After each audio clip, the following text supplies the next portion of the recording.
우리는 여러 가지 일을 계획하기도 하고 그 일을 진행하기도 합니다. 방학 때 뭘 할지 방학 계획을 세우기도 하고요.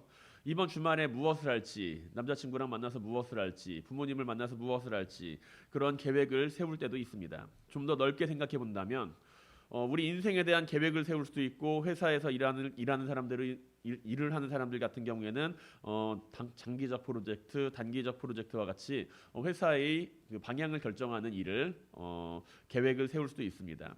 그리고 우리는 계획과 일을 세우고 이루어가면서 반드시 마주해야 하는 것이 하나가 있습니다. 무엇을 마주하게 될까요? 바로 결과라고 하는 것을 마주하게 됩니다. 일을 시작을 했으면 그에 따르는 결과가 반드시 존재한다라는 것이죠. 계획을 세우고 일을 시작했다라고 한다면 그 과정이 중요하다라고 말을 할지언정 우리는 그 결과에 대해서는 언젠가 마주하게 된다라는 이야기입니다. 결과보다 과정이 더 중요하다라고 하는 것은 과정이 중요하다는 이야기지 결과가 존재하지 않는다는 이야기는 아니라는 말이죠. 실패한 결과를 마주하든지 아니면 성공한 결과를 마주하든지 아니면 이도저도 아닌 결과를 마주하든지 우리는 결국에는 내가 세운 그 계획과 내가 세운 그 방향에 따라서 마주하게 되는 결과를 마주하게 된다라는 이야기입니다. 어제의 선택에 대한 결과가 오늘이 될 수도 있고 오늘의 선택에 대한 결과가 내일이 될 수도 있다라는 것이죠. 그런데 대부분의 경우 우리는 이 결과에 대해서 매번 언제나 100% 만족하지는 않습니다. 내가 선택하고 내가 이렇게 계획을 세우고 일을 했지만 언제나 내가 원했던 그 결과가 나에게 찾아오지 않을 때도 있고 그리고 내가 그 결과대로 일을 만들어냈지만 그 결과가 마음에 안 들 수도 있습니다. 토기장이가 그릇을 만들었지만 모두가 멋있다고 말을 할 때에도 그 자신 스스로가 인정할 수가 없다면 그것은 잘 나온 작품이 아니죠. 그냥 깨버릴 수도 있습니다. 다른 사람들이 보기에는 아깝지만 말이죠. 반대로 다른 사람들이 볼 때 정말로 보잘것없는 작품이고 정말로 이상한 작품이라고 이야기를 해도 토기장이가 그 결과물에 대해서 마음이 든다라고 한다면 그것은 만족할 만한 결과물인 겁니다. 그렇기 때문에 우리는 여러 가지 상황 가운데 내가 마주하는 그 결과에 대해서 내 마음에 들 때도 있고 들지 않을 때도 있지만 결국에는 그 결과를 마주하게 된다라는 것을 우리는 반드시 기억해야 합니다. 그리고 우리는 지금 내가 살아가고 있는 이 인생에 대해서 우리가 살아가고 있는 이 삶에 대해서 어떠한 결과를 그렇다면 마주하게 될까요? 이 세상에서 생명을 가지고 살아가는 인생은 모두가 동일한 종착점을 가지게 됩니다. 바로 피할 수 없는 종착점, 죽음이라고 하는 종착점이죠. 사람들은 이 종착점에서 벗어나기 위해서 이 결과에서 벗어나기 위해서 수많은 노력을 기울입니다. 여러 가지 약도 발견하고 건강을 위한 노력도 하고 그리고 여러 가지 몸에 좋은 음식과 과학 기술을 발전시키면서 인간은 그 죽음에서 벗어나기 위한 여러 가지 노력을 합니다. 하지만 아무리 노화를 방지하는 세포가 발견되고 건강에 좋은 음식과 과학 기술들이 발전한다고 해도 그럼에도 불구하고 그 인간이 꿈꾸는 영원에 대한 노력은 언제나 실패로 돌아왔음을 우리는 알고 있습니다. 그 시기와 때를 늦출 수는 있을지는 몰라도 반드시 그 결과에서 벗어날 수는 없다라는 것이죠. 때로는 죽음이 가져오는 그 두려움은 사람들에게 공포감을 가지게 만들어서 잘못된 믿음을 가지게 하기도 하고 그 반대로 육신을 가지고 살아가는 인생의 허무함에 빠지게 하여 염세주의적인 삶을 살아가게 만들기도 합니다. 죽으면 끝인데 열심히 할 필요가 있나? 라고 생각을 하거나 죽음 이후의 삶을 너무 두려워한 나머지 그것에 매여서 현실의 삶을 돌보지 못한 채 오히려 그것에만 열중하면서 살아가는 삶을 바라보게 된다는 것이죠. 그것은 어떻게 보면 건강한 믿음 생활은 아닐 것입니다. 그렇다면 우리는 이 세상 가운데 육신을 입고 살아가는 가운데 영원한 생명에 대해서 기대하며 살아가고 그리고 그 가운데 어떠한 삶의 자세를 가지고 살아갈 때 건강한 믿음 생활을 할 수가 있는 걸까요? 우리가 죽음에 대해서 우리가 바라보는 부활에 대해서 어떻게 바라보고 기대감을 가지고 있을 때 어떻게 부활에 대한 올바른 생각을 가지고 있을 때 우리는 우리의 삶을 보다 건강하고 아름다운 삶으로 행복한 삶으로 가지고 나아갈 수가 있을까요? 한 가지 분명한 사실은 죽음 이후에 무언가가 존재한다는 사실입니다. 오늘 본문에서 주님께서는 함께 모인 이들에게 부활에 대해서 설명을 하십니다. 안식일에 38년 된 병자를 고치신 사건으로부터 시작해서 이제는 주님께서는 자신을 비난하는 그 유대인 지도자들에게 대하여 부활에 대해서 말씀하고 계십니다.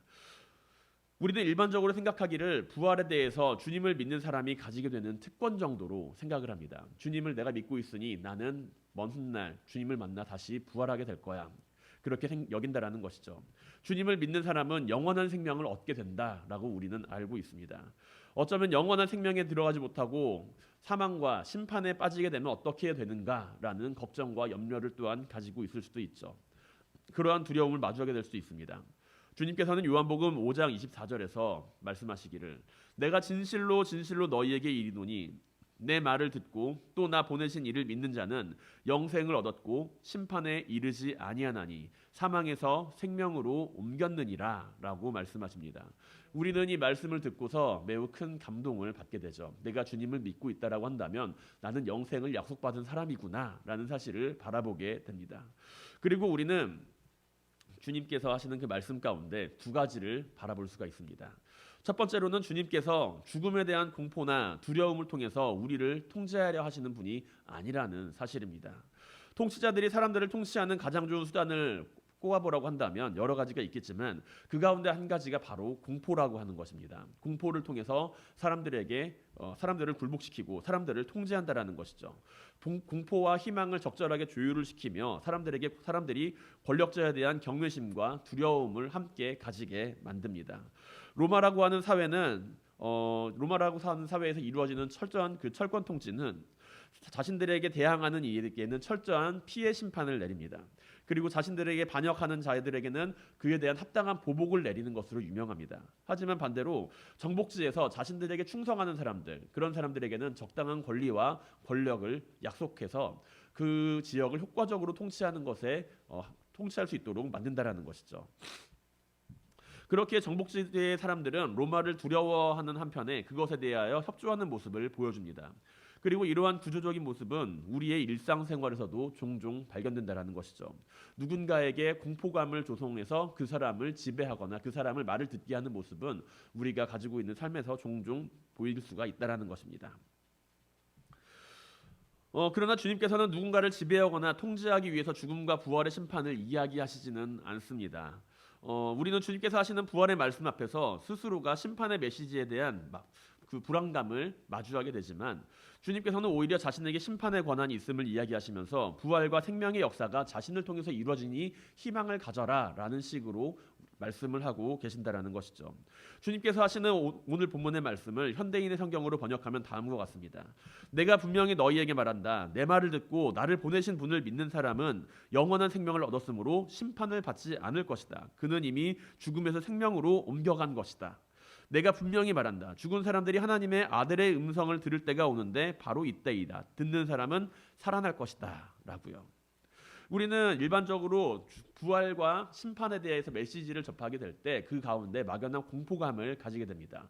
마치 통치자들이 우리를 공포로 지배하듯이 주님께서 하시는 말씀을 듣지 않으면 그것으로 말미암아 나에게 심판이 다가오면 어떡하지? 라는 생각을 하게 된다는 것이죠. 누군가가 우리를 공포로 통제하려고 할 때, 누군가가 우리를 공포로 통제할 때, 아니면 우리가 누군가를 공포로 통제하기 시작할 때 우리는 그 사람이 마주하는 어려운 모습에 대해서 일반적으로 이야기를 합니다. 너 이러면 하나님이 벌 주실 거야. 너 이러면은 심판이 두렵지 않니? 예수천당 불신지옥이라고 하는 그 패키지를 들고서 많은 사람들에게 예수님 믿으세요라고 이야기하시는 분들을 가끔가다 보신 적이 있을지도 모릅니다. 그런 분들을 마주하게 되면 어떤 생각이 드시나요? 내가 저 심판에 빠지지 않으려면 어떻게 해야 하지? 라는 생각을 하게 됩니다. 그 슬로건의 모습을 통해서 우리에게 공포감을 통한 경각심을 불러일으키게 만든다라는 것이죠. 내가 지옥에 갈 사람인가? 라는 생각을 떠올리게 한다라는 것입니다. 그러나 우리가 가지고 살아왔던 심판에 대한 공포나 이미지가 아닌 주님께서 하시는 말씀에 대해서 우리가 살펴보게 된다면 심판을 지옥에 대한 메시지로 선포하는 것이 아닌 구원에 대해서 그 초점을 맞추는 것을 우리는 살펴볼 수가 있습니다. 주님께서는 심판을 이야기하시면서 너희가 받을 징계에 대해서 말씀하시기보다는 오히려 심판이 나에게 있으니 나를 믿는 자는 구원을 받을 수 있다라는 것으로 오히려 희망적인 메시지를 전하고 있다라는 것을 우리는 볼 수가 있다라는 것이죠. 우리는 말을 듣지 않는 어린아이들, 말을 듣지 않고 제멋대로 행동하는 어린아이들을 향하여 그 말을 듣게 할 때 두 가지 특징을 사용합니다. 첫 번째로는 공포와 훈계로 그들을 설득하는 방법이죠. 너 이거 하지 않으면 맞을 줄 알아. 너 이거 하지 않으면 혼날 줄 알아 라고 이야기를 하면서 그 아이에게 육체적 혹은 여러 가지 징계를 통하여서 그 아이를 말을 듣게 하는 방법입니다. 이 경우에 이 아이는 말을 듣게 되는 경우가 많이 있죠. 자신의 육체에 가해지는 고통이 싫기 때문입니다. 또 한 가지 방법은 내 말을 잘 들으면 좋은 선물을 줄게 라고 그 아이를 설득하는 방법이죠. 이 경우 이 말을 듣고서 잘 따르는 아이가 있는가 하면 그렇지 않은 아이들도 있습니다. 내가 좋은 선물을 줄 테니까 내 말을 좀 들어줄래? 라고 이야기를 할 때 모든 아이들이 100% 그 말을 듣고서 따라하지는 않는다라는 것이죠. 그 말을 듣고서 믿는 아이도 있는가 하면 그 말을 듣고서 믿지 않는 아이들도 분명히 있습니다. 그 말을 듣고 믿고 있었던 아이들은 약속대로 선물을 받게 되지만 그렇지 못한 아이들은 선물을 받지 못하게 되죠. 이러한 방법은 공포로 아이들을 통제하는 것보다 분명 효율이 떨어지면 분명합니다. 인내를 필요로 합니다. 내가 그 아이에 대해서 바로 즉각적으로 그 잘못을 고칠 수가 없고 그리고 대화와 믿음을 그에게 요구한다라는 것이죠. 그러나 공포가 타성에 의해서 그 말을 지키게 만드는 것이라고 한다면 약속은 자발적인 마음으로 그 말을 지키게 만드는 것이라고 할 수가 있습니다. 주님께서는 과연 우리에게 어떠한 의미로서 부활과 심판을 이야기를 하고 계시나요? 너희는 하나님의 말을 듣지 않으면 분명히 심판받게 될 거야. 그러니까 나를 믿어 라고 이야기를 하는 것이 아니라 주님께서는 내 말을 듣고 나를 보내신 이를 믿는 자에 대해서 이야기를 하고 계십니다. 그들에 대해서 구원을 약속하십니다. 이것은 죽음에 대한 공포로 누군가를 협박하거나 통제하는 모습과는 거리가 멀다고 할 수가 있죠. 어쩔 수 없이 마주하게 되는 그 죽음에 대한 공포에 대해서 우리는 막연하게 그 공포를 가지고 있고 그리고 그 말씀 안에서 주님께서 부활과 심판에 대해서 이야기를 하실 때 그 두려움 안에서 주님의 말씀을 받아들인다면 우리는 주님께서 우리를 협박한다라고 이야기를 하고 생각을 하게 될 수도 있습니다. 하지만 주님께서는 누군가를 통제하거나 누군가를 협박함으로써 자신을 믿게 만드는 것을 원하시는 분은 아니었다라는 것이죠. 그렇기 때문에 주님께서 하시는 그 부활과 심판의 메시지에서 우리는 오히려 희망적인 모습을 발견을 할 수가 있다라는 이야기입니다. 믿음을 가지고 주님을 따르는 제자로서 우리는 사망과 죽음에 대한 공포로 말미암아 주님을 믿고 따르는 것이 아닌 약속을 바라보며 구원에 대한 확신을 가지고 그분을 믿어야 합니다. 우리는 공포에서 벗어나기 위해서 죽음에서 벗어나기 위해서 주님을 따르는 것이 아니라 주님께서 약속하신 그 약속을 바라보며 하나님의 말씀을 따라가야 한다라는 것이죠. 두 가지에는 분명히 차이점이 있습니다. 한 가지는 내가 공포를 말미암아 내가 가지는 그 공포로 말미암아 타성에 의해서 주님을 믿게 된 주님의 말씀을 따르는 것이라고 한다면 우리가 주님의 약속을 믿고 그 약속대로 그 약속을 믿으면서 주님의 이름을 고백할 때에는 우리가 자발적으로 주님 앞에서 그 구원에 동참하게 되는 자가 된다라는 것이죠. 사랑하는 성도 여러분, 우리가 가진 믿음의 확신이 예수 그리스도를 통해 이루시는 하나님의 구원의 약속을 바라보는 믿음의 확신이 되실 수 있길 바랍니다. 하나님은 우리를 사랑하십니다. 하나님이 자신의 독생자를 이 땅에 보내신 이유는 우리를 사랑하시기 때문이며 심판하시기 위함이 아니라 구원하시기 위함이라고 성경은 분명하게 말씀하고 있습니다. 많은 사람들은 삶의 순간에 다가오는 찰나의 결과에 대해서 일희일비하면서 그 모습을 맞이할 준비를 합니다. 모든 일에 결과가 있듯이 이 세상을 살아가면서 마주하게 될 마지막 순간에 우리가 그렇다면 마주하게 될 결과는 어떠한 결과가 있을까요? 우리는 그 결과 앞에서 내가 만족하거나 내가 흡족해하거나 내가 실망하는 것에 대해서 두려워하는 것이 아니라 우리는 하나님의 구원의 약속을 바라보며 예수 그리스도를 마주해야 합니다. 내가 두렵기 때문에 예수 그리스도를 믿는 것이 아니고 하나님의 약속을 바라보며 예수 그리스도를 믿어야 한다는 것이죠. 만약에 우리가 지금 이 순간을 살아가면서 죽음에 대한 두려움, 공포로 말미암아 주님을 믿고 있다라고 한다면 우리는 결국에 그 죽음에 매여 있는 사람이라는 것입니다. 우리가 지금 하나님의 구원의 약속을 바라보면서 지금 이 순간을 살아갈 수 있길 바랍니다. 지금 우리가 바로 살아가는 이 순간 주님께서 허락하신 그 구원의 약속을 내가 바라볼 수 있길 바랍니다. 주님께서는 우리에게 구원과 생명에 대해서 약속을 하시면서 죽음 이후에 그것을 이야기하시지 않습니다. 바로 지금 이 순간, 예수의 이름을 믿는 이 순간 너는 구원받은 사람이다 라고 이야기를 하신다는 것이죠. 우리는 그 가운데에서 주님께서 하시는 그 약속을 믿고 있음을 바라보아야 합니다. 우리는 주님을 이 땅에 보내주신 하나님의 그 약속의 말씀을 믿고 있음을 바라보아야 합니다. 하나님의 구원의 약속을 바라보며 지금 이 순간을 살아가게 되기를 주님의 이름으로 간절히 축원드립니다.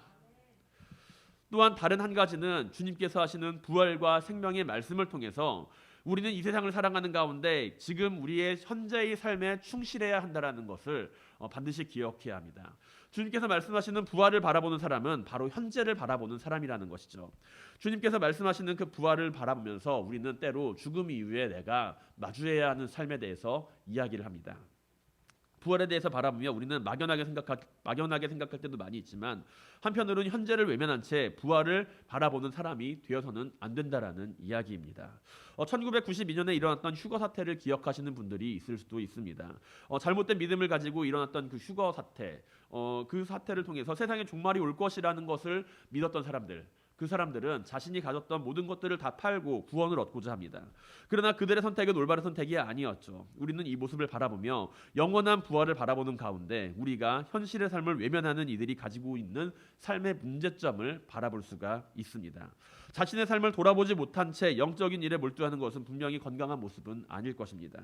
그렇다고 해서 영적인 일을 돌보지 못한 채 육적인 일만을 바라보면서 사는 것 역시 올바른 신앙인의 자세는 아닙니다. 그렇다면 우리는 어떻게 영과 육의 조화를 이루면서 이 땅을 살아가야 할까요? 우리는 일반적으로 육신의 것은 악하다라는 생각을 가지고 믿음 생활을 할 때가 많이 있습니다. 육신은 악하고 영적인 것은 거룩하다라는 생각이죠. 그런데 이것은 반드시 이 이야기는 오늘날 우리들만 가지고 있는 이야기는 아닙니다. 영적인 것은 거룩하고 육적인 것은 약하다라고 이야기하는 것은 초대 기독교가 마주해야 했던 영지주의적 관점에서 가지고 있는 이단이 주장했던 한 가지의 모습이라는 것이죠. 육신이 무조건 악한 것이라는 아니라는 것을 우리는 그렇게 기억을 해야 합니다. 그러나 이것은 육신의 욕망을 따라 살아가는 삶을 긍정하는 것 또한 아닙니다. 성경은 로마서 8장 5절과 6절에서 다음과 같이 기록합니다. 육신을 따라 사는 사람은 육신의 것을 생각하나 성령을 따라 살아가는 사람은 성령에 속한 것을 생각합니다. 육신에 속한 생각은 죽음입니다. 그러나 성령에 속한 생각은 생명과 평화입니다. 라는 것이죠. 우리는 육신과 성령의 이야기를 이 말씀 가운데 주목하게 되지만, 그러나 그와 함께 주목해야 하는 부분은 살아간다라고 하는 동사일 것입니다. 육신을 따라 사는 사람이 있는가 하면 성령을 따라 살아가는 사람이 있다라는 것이죠. 그 삶을 부정하는 것이 아니라 우리가 살아가는 그 삶을 부정하는 것이 아니라 그 삶 안에서 성령에 따라 살아가는 삶이 있다라는 이야기입니다. 우리는 필연적으로 육신의 옷을 입고 살아갈 수밖에 없습니다. 육신의 옷을 입고 살아가다 결국에 육신의 옷을 벗고 주님 곁으로 돌아갈 때가 다가오게 될 것입니다. 그러나 육신의 삶을 돌보는 것이 육신의 쾌락을 쫓아 살아가는 삶이 될 때 우리는 결국에는 육신의 일에만 집중하게 된다는 것이죠. 성경에서 경계하는 것은 바로 그것입니다. 성경에서 경계하는 것은, 우리가 믿음 가운데 경계하는 것은 육신의 것만을 중요하게 생각하는 것도 아니고 영적인 일만을 중요하게 생각하는 것이 아니라 영과 육의 조화와 아름다운 모습을 가지고 살아가야 하는 모습이라는 것이죠. 육신의 삶을 따르는 사람들은 육신의 삶에 대해서 긍정적으로 평가하나 영적인 일은 부정적으로 생각하게 됩니다. 긍정적으로 평가하는 사람들, 영적인 일만을 긍정적으로 평가하는 사람은 인생의 성공과 쾌락을 중요시하게 여기지 않고 오히려 염세주의적인 삶으로 빠지게 됩니다. 죽으면 끝인데 열심히 살 필요가 없다. 아니면은 어차피 죽으면 끝인데 그냥 지금 이 순간만을 열심히 살자라는 이야기가 된다라는 것이죠. 그러나 주님께서는 이 세상에 오시면서 그 삶을 염세적인 삶으로 바라보시거나 그 육신의 만족만을 위한 삶을 나타내 보이시지는 않았습니다. 주님께서 이 땅에 오신 목적은 무엇이었나요? 주님께서 이 땅에 오신 목적은 무엇이었습니까? 십자가에 달려 우리를 구원하시기 위해 이 땅 위에 오셨죠. 주님께서는 분명한 그 삶의 목적을 가지고 내려오셨습니다. 그렇다면 그 과정이 어찌됐든 그냥 십자가에 매달려서 죽으시기만 하면 모든 구원을 다 이루실 수 있는 것 아닌가요?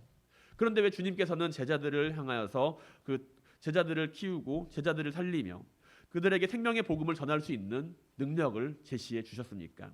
그들에게 복음을 전하라고 이야기를 하고 생명을 살리고 병든 자를 고치고 그들을 향하여서 구원의 손길, 하나님의 나라에 대한 선포를 하는 것을 마다하지 않으셨나요? 주님께서는 그 삶을 단순히 십자가에 달려 죽으심으로 이루시는 구원만으로서 바라보시는 것이 아니셨다라는 것입니다. 주님께서는 십자가의 구원만을 위해서 이 땅에 오신 것이 아니라 그 십자가의 과정을 이루어가는 그 일련의 삶의 모습에 대해서 사람들과 함께 하셨고 그 삶을 마주하셨다라는 이야기죠. 주님께서는 십자가의 구원이 아닌 그것을 이루시는 하나님을 바라보시며 이 세상을 살아가셨습니다. 주님께서는 분명히 십자가에서 구원의 완성을 이루셨지만 그와 함께 제자들과 동행하는 삶도 보여주셨고 가난한 자와 병든 자를 고치셨고 천국 복음을 전하는 사역도 감당하셨습니다. 이것은 주님께서 삶의 자리에서 마주하는 이들에 대해서 그들의 고통과 슬픔을 단지 구원이다라고 하는 그 말 한마디로 모든 것을 외면하지 않으셨다라는 것을 이야기한다는 것이죠. 우리는 믿음 안에서 구원에 대해서 잘 생각을 해보아야 합니다. 우리는 믿음 안에서 구원을 이야기하는 이들에 대해서 잘 바라보아야 합니다. 너희 삶에 대해서 그 삶을 구원받아야 한다라고 이야기를 한다라고 한다면 우리는 그 말에 대해서 조금 더 생각을 해보아야 한다라는 것이죠.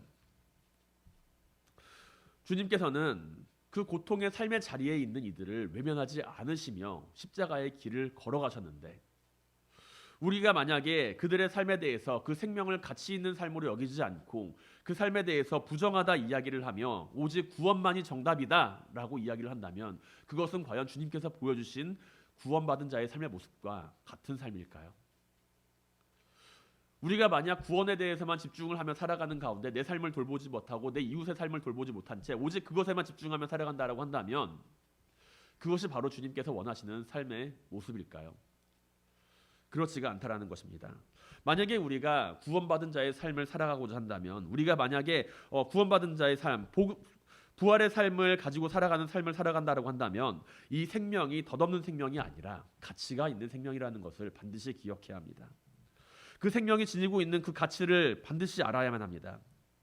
주님께서는 내 말을 듣고 또 나 보내신 이를 믿는 자는 영생을 얻었고 심판에 이르지 아니하나니 사망에서 생명으로 옮겼느니라 라고 말씀을 하고 계시죠.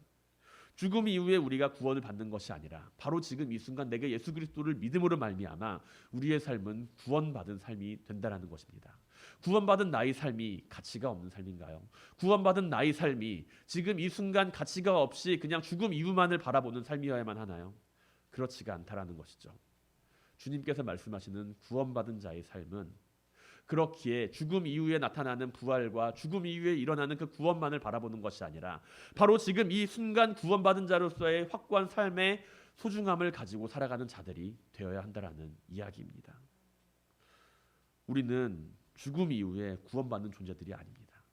우리는 죽음 이후에 구원받는 존재들이 아닙니다. 내가 구원받기 위해서 열심히 기도하고 성경을 보고 말씀을 듣고 예배에 열심히 참석을 하고 그것으로 말미암아 나는 죽음 이후에 구원받는 삶을 살아가는 것이 아니라 바로 지금 이 순간 내가 예수 그리스도를 나의 구주로 고백하며 그분 안에 거하는 순간 나는 이미 구원받은 사람이 된다라는 것이죠. 죽음 이후에 우리가 마주하는 생명의 부활이 아니라 지금 이 순간 우리가 부활과 영원한 생명의 청사진을 간직하고 살아가는 삶을 살아가게 되길 바랍니다. 모든 일에는 그 나름대로의 준비가 필요하죠. 들성 부른 나무는 떡잎부터 알아본다라고 이야기를 합니다. 해가 오르기 전에는 그 빛으로 인해서 아직 해가 뜨지도 않았는데 동틀녘이 밝아오는 것을 우리는 목격합니다. 개구리는 움츠려야 뛸 수가 있고 비는 구름이 모여야 내릴 수가 있습니다.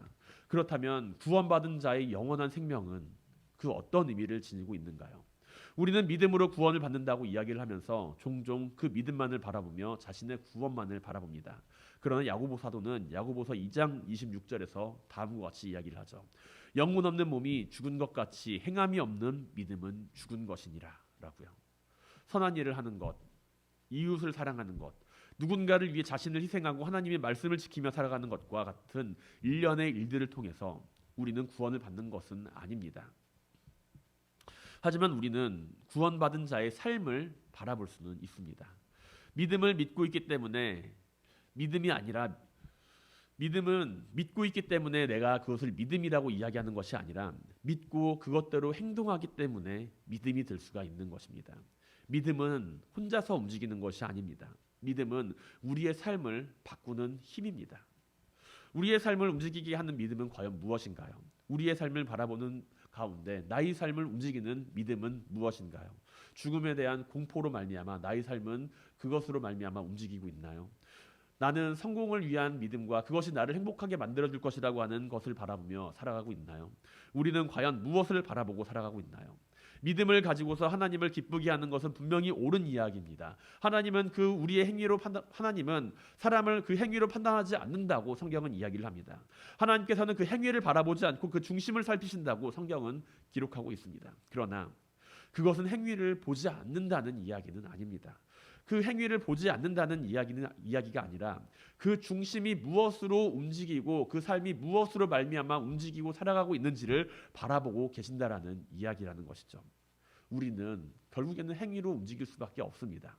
나는 결국에 살아서 행동하고 나는 결국에 살아서 움직이고 나는 결국에 숨을 쉬고 살아갈 수밖에 없는 존재입니다. 그렇다면 나를 움직이는 게 있을 거 아닙니까? 나를 움직이는 것을 주님은 보신다라는 것이죠. 나를 움직이는 것을 하나님은 바라보신다라는 것이죠. 그 중심이 무엇으로 움직이는지를 바라보고 계신다라는 이야기입니다. 그리고 그것이 그 믿음이 하나님을 기쁘게 한다라는 이야기입니다. 우리의 삶이 믿음으로 말미암아 하나님을 기쁘게 하는 삶이 될 수 있길 바랍니다. 우리의 삶의 모습을 바라보고 계시는 하나님, 그분은 우리의 중심을 살피시며 나의 믿음만을 바라보고 계시는 것이 아니라 그 믿음으로 내가 어떻게 살아가고 있는지를 함께 바라보고 계시는 분입니다. 사랑하는 성도 여러분, 우리의 삶이 구원받은 자로서 살아가는 삶이 될 수 있기를 바랍니다. 단순히 믿음으로 얻게 되는 구원의 확신과 부활의 약속으로 끝나는 것이 아니라 우리가 지금 이 순간을 하나님을 위하여 살아가야 함을 기억하시길 바랍니다. 우리는 부활에 대해서 그 결과만을 생각합니다. 수많은 여러 종교들이 부활에 대해서 그 결과만을 두고서 이야기를 합니다. 부활에 대한 결과만을 이야기를 하면서 그것에 대해서 이야기를 하며 너가의 믿음을 증명해 보라 라고 이야기를 하며 그들을 끌어들입니다. 그러나 부활을 바라보며 살아가는 사람은 지금 자신의 현재의 삶에 대해서 그 누구보다도 충실한 삶을 살아가는 사람들입니다. 왜냐하면 지금 내가 예수 그리스도의 이름으로 구원받은 자로서 살아가기 때문입니다. 나는 그때 가서 구원을 받는 것이 아니라 지금 이 순간 구원받은 사람입니다. 누군가가 이야기하는 구원받은 자의 삶을 이야기를 하는 그 가운데 우리는 자신 있게 이야기할 수 있어야 합니다. 나는 구원받은 사람입니다. 예수 그리스도의 이름으로 나는 구원받은 사람입니다. 그리고 그 구원받은 삶을 나는 지금 살고 있습니다. 우리는 그 사실을 반드시 기억해야 합니다. 주님께서는 오늘 우리에게 본문 29절에서 다음과 같이 말씀하십니다. 선한 일을 행한 자는 생명의 부활로, 악한 일을 행한 자는 심판의 부활로 나아오리라. 결국 가서는, 종말에 가서는 누구든 다 심판이 되었든 생명이 되었든 결국에는 주님 앞에서 나아가야 할 때가 다가옵니다. 우리는 그 약속을 바라보며 내가 구원받은 자로서의 삶을 바라보며 그 사실로 말미암아 두려워할 필요가 없습니다. 예수 그리스도로 말미암아 나에게 지금 구원받은 자로서의 삶을 살아가는 그 삶이 존재한다면 우리의 믿음은 우리를 구원할 것입니다. 예수 그리스도를 향하여 믿는 우리의 믿음은 우리를 구원할 것입니다. 우리의 삶이 하나님 앞에서 그 사랑을 증거하며 하나님의 약속과 그 말씀을 믿는 가운데 구원받은 자로서의 삶을 살아가게 되는 모두가 될 수 있기를 주님의 이름으로 간절히 축원드립니다.